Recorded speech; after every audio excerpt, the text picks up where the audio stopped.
My name's John Parry. I'm a member of the Rotary Club of Manchester Breakfast, and it's my delight to welcome you here to St. Peter's. My name is Ryan Zoradi. I'm from California. I'm studying here at the University of Manchester, studying globalization and economic development.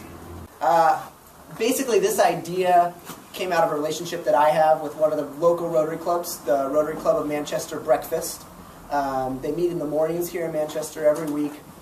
And I was talking with them a bit about my experience here in Manchester. I'm a Rotary Ambassadorial Scholar, so Rotary has helped me come over here and has supported me through my experience here in Manchester. I was speaking about what I've learned this year, and what kept coming up over and over again were the relationships that I had with my colleagues. Okay, my name is Shada, and I'm from Jordan. I worked in development, both on policy, strategies, formation of consultancies. My name is Chukwuemeka Ogwonu. I say I'm from Nigeria, fondly referred to as the Giant of Africa. And I'm here in Manchester studying public policy and management. My name is Gugu Kazi. I come from Johannesburg in South Africa. I'm here studying MSc in Industry, Trade and Development.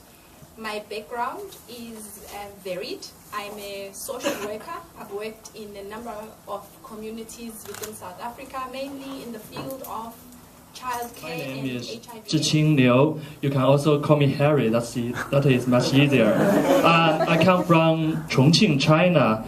Maybe not all of you are familiar with the city Chongqing, but I would like to tell you it is the fourth municipality of China, just following Beijing, Shanghai, and Tianjin.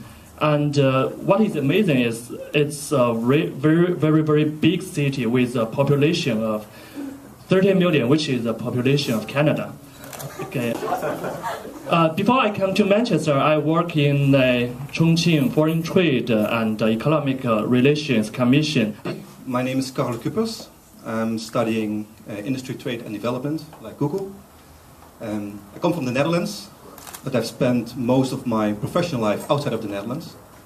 My background is in international business and started working in Central America and afterwards in Europe in the private sector.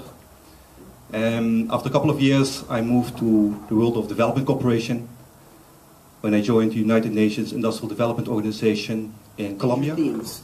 So the first theme that we're going to discuss, which is the Arab Spring. And if you turn on the news, if you pick up The Guardian, you're going to read about the Arab Spring.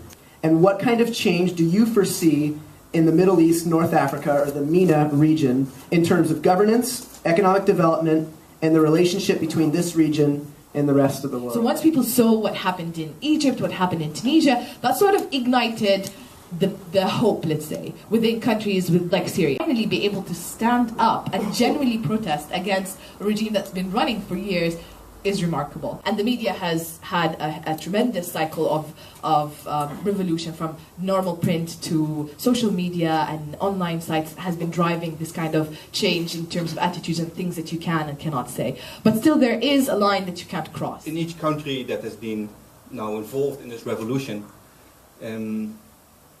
it started with a few people, the younger generation, that through social media started this revolution. And it worked in Tunisia. And then other people in the other countries saw, hey, it can happen, so why not try it? But was this trying really motivated by, okay, we want to get rid of this regime, of our current government? Or is it just like, let's see how far we get with this? I don't believe that all those countries genuinely want change. It's a small group of people that started it and that have brought about change in 2 countries up till now. But the rest of the population, people were within the boundaries happy with their life. Do the protesters really know what they are clamoring for? You know, saying we want Mubarak to go, we want this one to go. You know, I don't really know what they really want. This is what Fareed Zakaria, the writer of the book, said about the title. He said, "This is not a book about the decline of America, but rather about the rise of everyone else." And as he says another place in the book, he calls it the rise of the rest. So what I want to talk about now is how do we up here see the rest of the world, particularly developing countries, rising? The rise of the newly emergent economies, such as the BRICS, will influence on the global politics, especially the current developed countries. But they don't necessarily be challenged or threats to the US or Europe or other developed countries. I think that there was a possibility in the future world that we have a multiple pole configuration, right?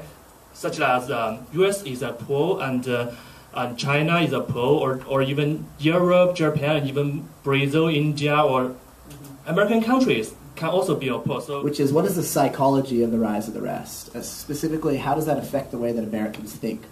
Because if our strongest attribute is our value system, which I believe maybe is one of our strongest attributes, one of those values is American ingenuity.